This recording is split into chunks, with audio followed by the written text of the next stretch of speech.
Hey everyone, happy Wednesday and welcome to 5v5 Live on Shot College Esports. I'm Matt Hempstead, that is Eric Kummel.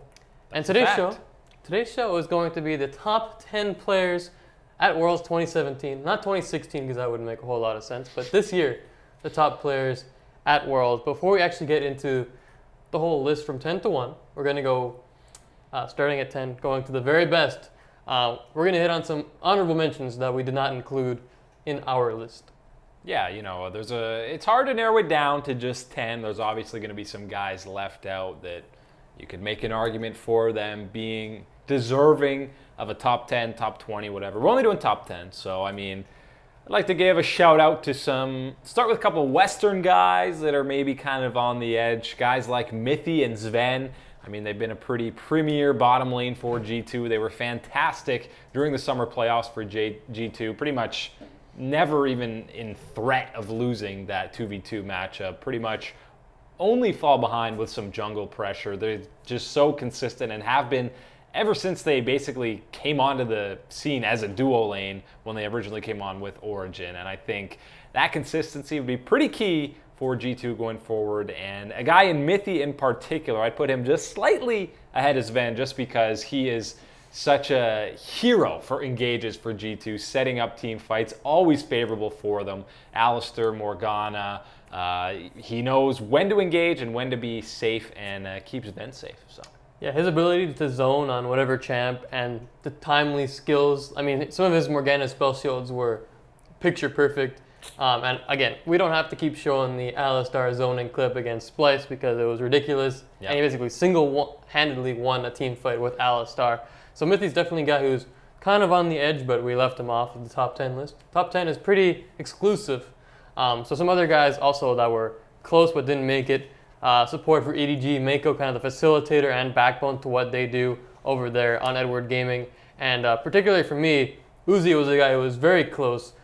I mean, you can say that, again, his performances have kind of gone downhill, but he's a two-time runner-up at Worlds. He's been there before. He knows what it takes to excel. And he's just so aggressive and so mechanically gifted that you never know what he's going to bring. And if he's on his game, he could easily be like a top 5 player at Worlds. Yeah, I think the thing, you didn't really see enough of his play this split because he missed a lot of time to really get a full gauge on him. And I think, yeah, if he plays at the best of his abilities, then he would definitely, for a whole split, if he played at its best, then I think he would definitely slide into that top 10. Definitely would. All right, let's get to this top 10 list. Going to start with number 10. And it's going to the only Western player in the top 10, which is Bjergsen from Team Solo Mid, the mid laner, of course. And for the longest time, since he joined TSM back in 2013, he's slowly worked his way up to being what we can now say pretty convincingly as the best Western player there is at this moment. Yeah, and I think he's had that title or been fighting for that title with another one or two guys for, the past 3 years or so. He really just bursts onto the scene, and I mean, he's so consistent, especially in big games for TSM, whether it's in playoff runs for TSM in the NALCS semifinals, finals. He was great this split as per usual, MVP of the regular season, and I mean, he basically kept up that stellar play in the playoffs, and I think he's shown this split and TSM as a whole that they're not as reliant on him hard carrying a lot of these games. They give some more resources to guys like Hauntzer and obviously to Doublelift. That's a guy who kind of commands more resources than most AD carries, so I think that's kind of forced them into a different play style, and I think Bjergsen has really shown that he can play the Galio, even though everyone hated seeing him on that. He's shown that he can play those engaged, more supportive type mid laners, and obviously on a Syndra, he's still pretty good. Even against a guy in Crown's caliber, he was able to 1v1 him last year at Worlds. But, I mean, you look at Worlds 2016, and Bjergsen, he wasn't really aggressive when it came to his 1v1 laning phase. He would usually sit back and farm while the other guy also farms, but then he wouldn't really do much with the gold he had. And sure, it made him look okay in the mid lane. He didn't have a great tournament overall, but he didn't really turn it over into top or the bot lane in that tournament. So it's something that he's been working on, and now when you have guys like Hauntzer and Doublelift who can also carry, Bjergsen doesn't have to do it all by himself. So I just want to see him try to be more aggressive in that lane, get those advantages, and then push it over into the bot lane as well. So it's for Bjergsen, he's never going to lose you a game. That's what you know about Bjergsen. But can he win against, by himself, these higher caliber teams like Misfits, like the Flash Wolves, and if they move on, teams like Samsung and those Korean teams? Yeah, and I think through his play and just you've seen his leadership and his communication with this team, he's so important to the overall atmosphere of TSM because I'm sure they're going to drop a game in the group stage. They're probably not going to go 6-0, and I think he's the guy that the teammates will be looking for just to see how he deals with it. So he's fantastic and has been for many a years. Many a years indeed. All right, he's the lone guy at number 10 from the West, Bjergsen. That's right. Let's move on to number 9.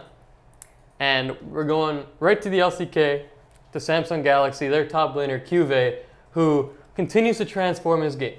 In 2017 spring, he was playing tanks like no tomorrow, whether it was Maokai, whether it was Gragas, whatever, tanks. And then all of a sudden, 2017 summer, a huge transition where he starts playing the Gnar, the Jart. He played 13 games of Kled, which really wasn't a popular pick in Korea at the time. But Cuvée used it to find these creative engages, interesting flanks that caught other teams off guard, and it's his creative ability to find these engages and still win 1v1 matchups in the top lane that makes him such a great player. Yeah, and you see there those deaths per game. That would be pretty insane on any position, but the fact that it's a top laner is even more impressive, and that just tells you that he knows where ganks are coming. He's very aware. He doesn't overextend much. He's always, whether it's Samsung communicating and him just kind of communicating where the jungler is, he knows where he's going to be and isn't getting caught with his pants down, if you will, playing over aggressive. But yeah, I mean, he's been one of the most consistent guys for Samsung, and yeah, he can play multiple play styles, as you mentioned. He's developed into that. Last year at Worlds, he really kind of broke through into this premier top laner, one of the best in the world, and I think now and pretty much for the whole split, he's kind of set in that second best top laner in the world. Yeah, it doesn't seem like anyone else is going to take that second spot from him. And he can potentially move up to first depending on how well Samsung does. But yeah, I mean, he's just such a sturdy laner. And especially now with this whole carry meta starting to trickle back in, you've seen him perform so well on Camille, 85% win percentage in summer, which is incredible. Gross. And this split he hasn't really played too many tanks. So if he gets Kled, or if he starts switching more to Camille, Jax, these kind of champions, you can expect Cuvée to have a huge effect on Worlds. Yeah, he definitely will. And no spoilers ahead, but that's not going to be the first player from the LCK on this top 10 list. Wow. There's a few more. I'm just going to say it. You said no spoilers. Well, it was actually a massive spoiler. That's pretty big. In fact, number 8 is also a Korean. Wow. So who'd have thunk it? That's pretty crazy. Yeah. Incredible. But it might not be the guy you expect. This guy you might not even expect to really be in the top 10, and it is Bang out of SKT. And the reason you might be like, oh, what's he doing on this list is because his summer split wasn't what you expect out of a guy of Bang's caliber. It was kind of on the downslope, and SKT as a whole team went through a slump where they could not find a win. But I mean, he's been at Worlds before. We've seen him be the best AD carry in the world before. So just because you have one bad split, I'm not going to rule this guy out of being on our top 10 list. Yeah, absolutely not. And I think that's just a testament to how fantastic he has been in recent years, and SKT. Yeah, they had a pretty abysmal stretch, especially by their standards, where they would have dropped 9 straight series or something. They couldn't win anything. But they definitely turned it around come playoffs. Even when they won Game 3 against Longzhu, I think everyone was like, oh, reverse sweep, this is over. So kudos to Longzhu for that. But you see here, still the fewest deaths per game of LCK AD carries, which is obviously the cream of the crop of the marksmen. I mean, him and Wolf are just, they don't really die in that bottom lane. They're not going to lose 2v2. They may not stomp any lanes as they might have done in recent history in the laning phase, but they're just not going to fall heavily behind down there, which plays perfectly to SKT's strengths. I mean, as long as they get into these mid to late game macro fights and team fights, that's where they've excelled over all these years. And Bang still has some of the best positioning in the world, and that's why he has so few deaths in a lot of these games. Yeah, positioning, mechanics, whatever you expect Bang to have, he's got it. Again, he was at one time considered the best in the world. And that's, sure, he had one bad split, but in spring he was fantastic. Going back to the past year in the Worlds 2016, he was fantastic. So just because he struggled a little bit Don't rule him out. Because if I was playing on SKT for this long and they were just been dominating split after split, worlds after worlds, at some point you would get a little cognizant and just be like, you know what, I'm going to chill for a bit and maybe not perform at my best. When you're playing at your top tier level for that long, at one point you're going to hit a slump. And that's where he's at least as of like 2 months ago, in that little slump period. But I don't expect him to be in that same stage come Worlds 2017. I expect the bang of Worlds 2016. Yeah, and you can definitely, when you're dominating so heavily, I think not only just Bang, but maybe as a team, SKT kind of just plateaued a bit and weren't at their best. And yeah, that's what happens when you're at the top. But even with that slump, people still looked at him as one of the best ADs. And I mean, if you're slumping and you're all the way down to maybe 8th best coming into this tournament, I mean, he's still a top 3. At max, you're putting this guy top 4 AD in the world. So I'd be scared to lane against him still. Yeah, absolutely. He's still part of what makes SKT so dangerous. So number 7, we're going to move on. Number 7 is a guy who kind of has a similar situation as Bang, where, yes, he was fantastic at Worlds 2016, and he's a huge part of what Samsung Galaxy does. But in 2017, summer, not his best split, and that's Crown, the mid laner. But people are like, you know what, this guy has a one-trick Victor. That's all he can play is Victor. And I mean, he showed that he's obviously very skilled on that champion. Very good at him. Especially last year at Worlds. He was crushing people, even Bjergsen getting 1v1 consistently by this Victor. But he can do more than that. Some people also say that his champion pool is limited in that, you know, Orianna, Syndra, Taliyah. And that's basically it. But what more do you really need to play right now when it's just control mages, you had that Cassiopeia? You don't have to do a whole lot. So having a limited champion pool is pretty standard almost. Yeah, I would say pretty much across the board in all regions, all mid laners' champion pool is pretty much the same. I mean, throw in Aurelion Sol with a couple guys. I mean, who he has some of his weird pocket picks. But for the most part, yeah, it's the same 5 or 6 champions that have been pretty meta for months now. We'll see if there's a bit of change in that and the play-ins and in these group stages for Worlds. But yeah, I mean, that's not really a huge knock on him. And yeah, there's always something like a Victor that's not really that meta right now. That's something that he can fall back on. And the guy just has such a high ceiling. We saw him reach that last year at Worlds, and yeah, his summer split was a bit down. But I mean, again, even Samsung coming into that the gauntlet to qualify for Worlds, I think you already saw his play a little better there. As soon as he hears the word Worlds, and just this guy so badly wants to get back there and avenge what happened to Samsung last year at Worlds. You know that he's going to be fired up for this. You saw in those whatever this video series are called, Legends something, Crown Your Legends. Yeah, sure. He was. You could just see how much that loss affected him last year, and it really affected his personal life and just how he moved on from there. But I'd be scared to lane against him. I mean, he's shown what he can do 1v1 with a lot of these guys, and I think he's going to be super aggressive coming in to this split, just because Samsung typically a team that's going to wait for that late game and just play it slow, but maybe Crown heightens things up and goes a little aggressive.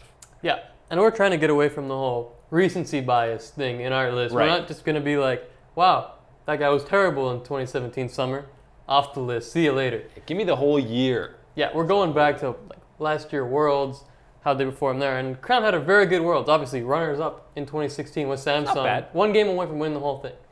Almost swept the reverse sweeper gods. Yeah. Good sentence right there. Thank you very much. All right, let's move on to number 6.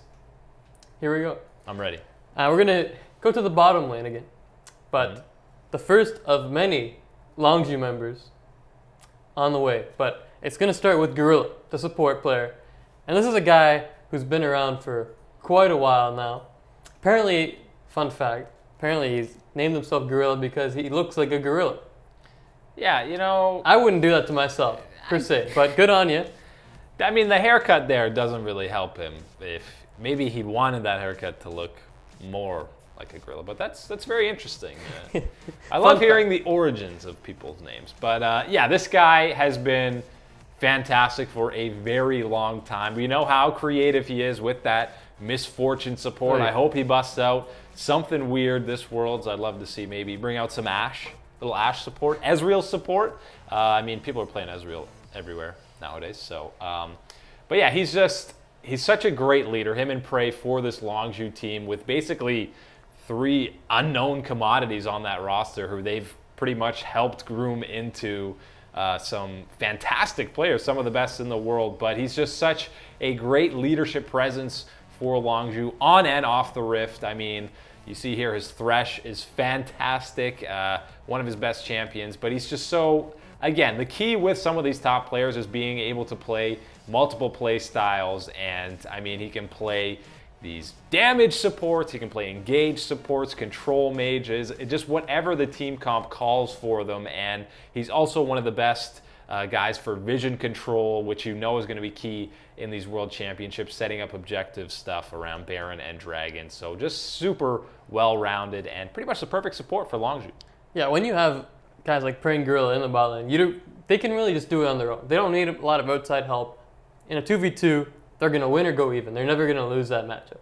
And that's such a strong thing to have, especially on a Longzhu team where you have solo laners who can take over games if they get an ounce of help in Con and BDD. So if they get the jungle pressure instead of this bot lane, that's what makes this team so dangerous, is that every single lane has the potential to take over the game, and especially with Gorilla calling the shots and being this innovator and facilitator for basically whatever happens on this roster, it's incredibly dangerous, and it all runs through Gorilla. But yeah, if he pulls out another support pick like Misfortune that completely turned the tides of that entire finals series when he was on Rocks Tigers going up against SKT in that finals, everything changed once that pick happened, that Worlds tournament. Because there was this counter to the Zyra pick that was hugely popular, and now all of a sudden it's like, well, what now? Oh my God, he played Misfortune. What? Yeah. Yeah, it was almost, again, the dream turnaround reverse sweeping SKT. But, I mean, a whole new lineup. And yeah, the strength of these guys is that they can just sit in that bottom lane and be like, oh, Khan's on a carry or BDD's on a snowball champion, great. Cuz just hang out there, whatever. We'll hang out here. Even if the jungler comes bottom, we'll just play super safe, and that's what they do, and then they get the advantages over there. They're just a super smart bottom lane, and they know when to play aggressive, when not to. Absolutely. That's number 6, going to Gorilla. Now we're going to make the shift to the last 5 guys on our list. The top 5 players at Worlds. There's obviously a couple of names you're going to recognize in that list. Well, I would hope you've Probably recognized all the all names of them. so far. But probably the one you least recognize is our number 5, which is the only Chinese player on our list out of the LPL. Not Wow. from EDG, not from World Elite, Nope. from RNG. And it's not Uzi, it is Xiaohu, the mid laner, who on a roster where you expect Uzi to get most of the attention, it's Xiaohu is now the main carry on this team.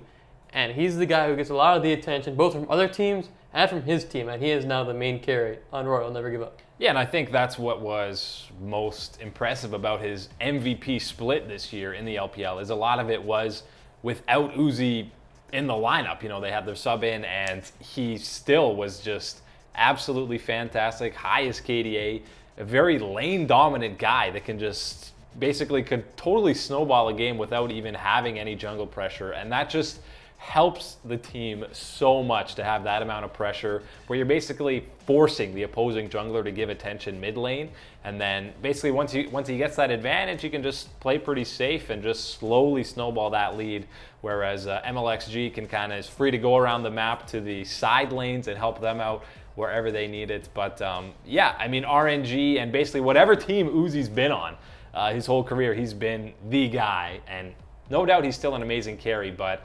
Xiaohu is probably the best carry on that team. Definitely is, I would say. Yeah, he definitely is. And one pick to look out for is his Corki, because in the LPL summer, he went 5-0 on that champ with a KD of 18.3. It's not bad. So he loves that Corki pick, and he's also someone who has they can say that they 1v1 fake, which as soon as you do that, everyone in the world suddenly takes notice of you, and you're amongst the very best. But I mean, he was going head-to-head with Faker at MSI 2016. Obviously, a great 1v1 player in that mid lane. He can take it all by himself. So Xiaohu's a guy who might not be getting too much attention simply because he's coming out of that Chinese scene, whereas obviously, if you're from the LCK, everyone just automatically puts you up in that upper echelon level of players. But Xiaohu, definitely a guy I'm excited to watch on this big stage with Royal, a team that's so exciting and just so explosive, whether it's in their own direction or Edwards on the other team, you never really know if their aggression is going to be in their favor or blow up in their faces. But definitely excited to see Xiaohu try to put this team on his back once again. Yeah, and I think the fact that RNG in the playoffs, summer playoffs, came up a little short, that kind of killed down a bit of the hype of Xiaohu. But yeah, I am very excited to see him, and I think he's going to prove that he's one of the top mid laners at this tournament in an already pretty heavy mid lane talent pool at this tournament. Yeah, and our list kind of shows how mid lane prioritized it is, because I believe we've got 6 mid laners. That's the meta, man. On our list. It's pretty crazy. That could be a totally wrong number. I didn't count, by the way, but that's okay. Sounds probably way off. It's probably 1. Only 1 mid laner, guys. 1. That's it. Xiaohu's the only one. That's right. No more, I swear. No one else. All right, let's go to number 4. Going back to Longzhu, because if you didn't know, they're a pretty good team. They might have won the LCK. I would call them above average. Yeah. And we're going to go to Gorilla's laning partner in Prey.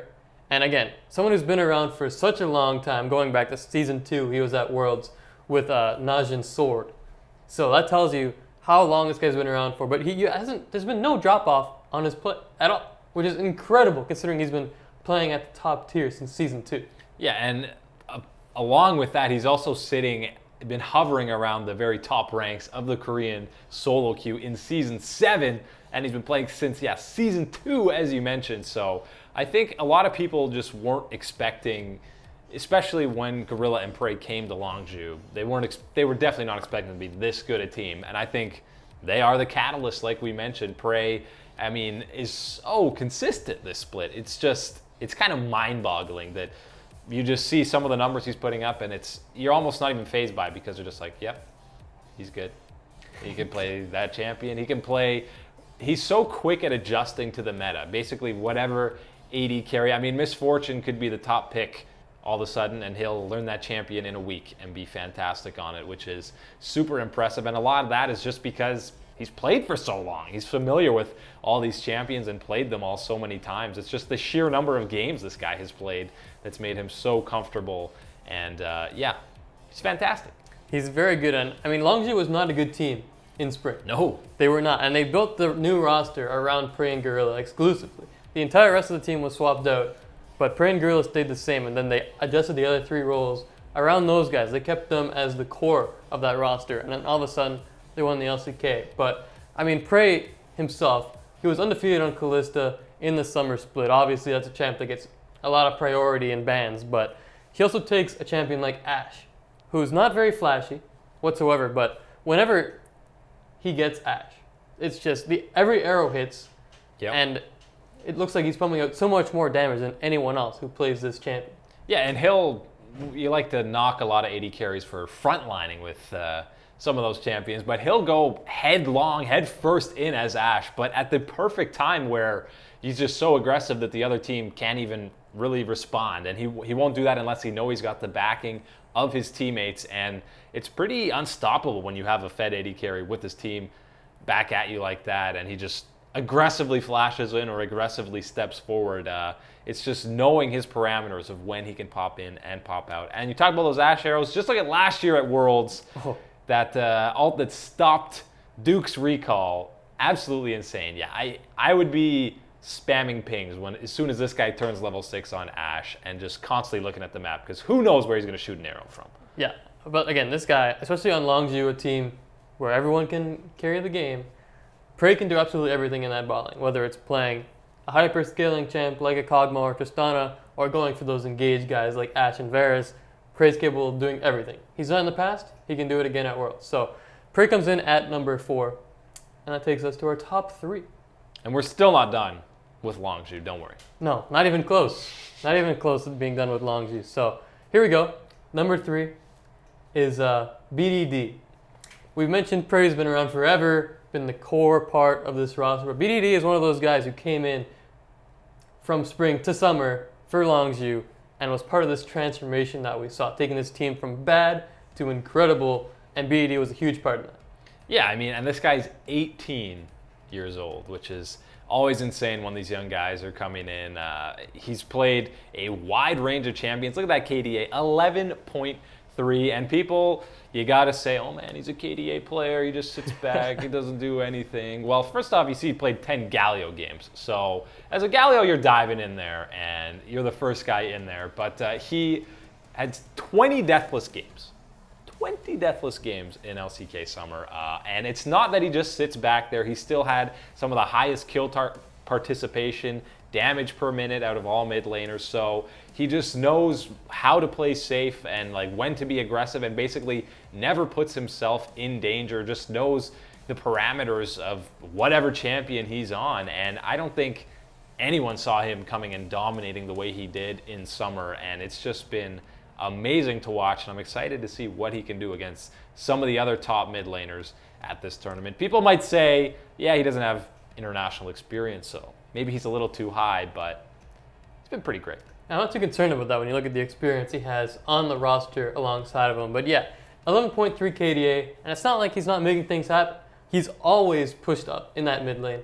He's one of the guys who's almost most aggressive when it comes to being forward in that lane, and then he loves to play the Taliyah and the Galio. Like you mentioned, 10 Galio games with a 25.2 KDA on that champion. Not bad. That's absurd. So he likes to push up that lane and then take what he's got, the advantage, the push factor, and move it over to the side lanes, whether he's on Taliyah using that ult to get across quickly, or the Galio ult. He always just shoves in that mid lane and then starts roaming around to get his teammates ahead. And that's what makes BDD so good, is that he's one of the best at affecting his side lanes while still controlling what's going on in the mid lane. So you can mention his KDA and be like, 11.3 KDA player, who cares? But this guy is incredible, and he's one of the best at helping out his teammates.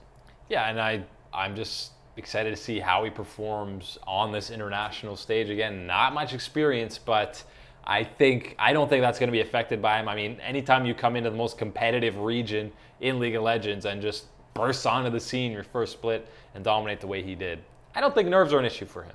No, I wouldn't count it. Again, he is young. He's 18 years old, but I think he'll perform quite well with Longzhu at Worlds, and we'll see what happens. But that's number 3. Number 3 is BDD.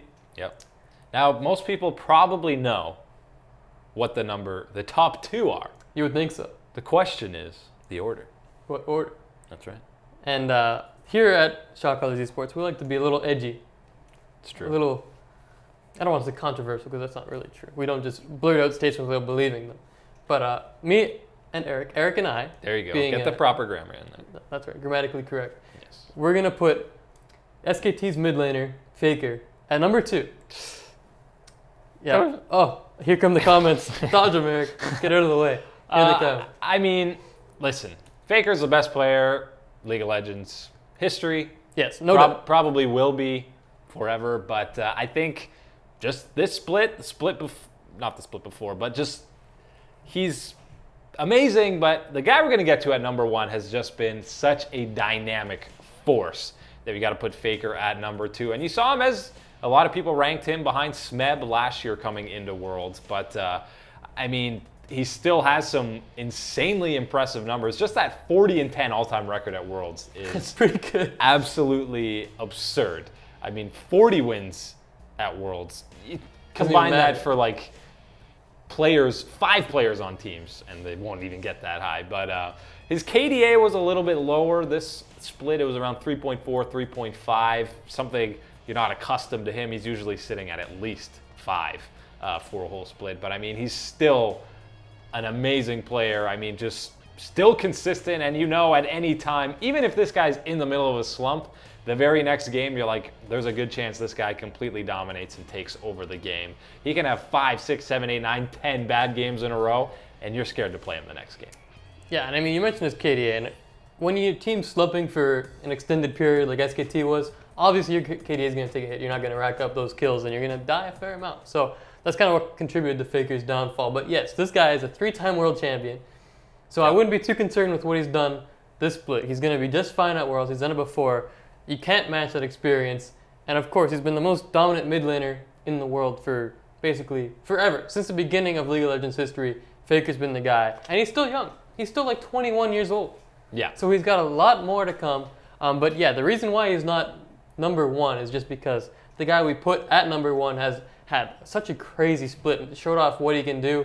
I think he's going to be more dominant at Worlds than Faker will be. And for that reason, we have Faker at number 2. But absolutely no disrespect to Faker. No. The best all time still. But we're going to slide him off in second place. Silver medal's pretty good. Not for Uzi. Seems to still get backlash for that. That's true. Poor guy.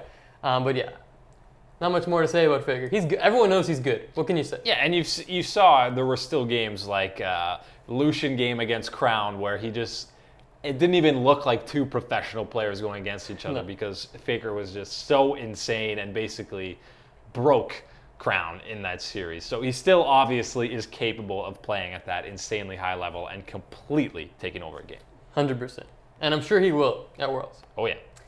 Even at a tough group, but we'll see. So Faker is at number 2. Which means... That leaves top spot. And there's one guy left.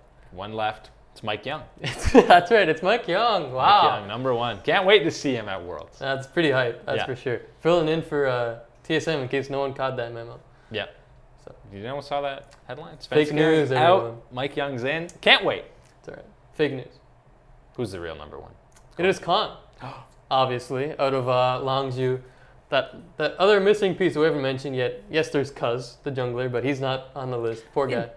4 out of 5 in the top 10. Is that good? Pretty impressive. It's basically like Fnatic in the EULCS and their all-star team. Yeah.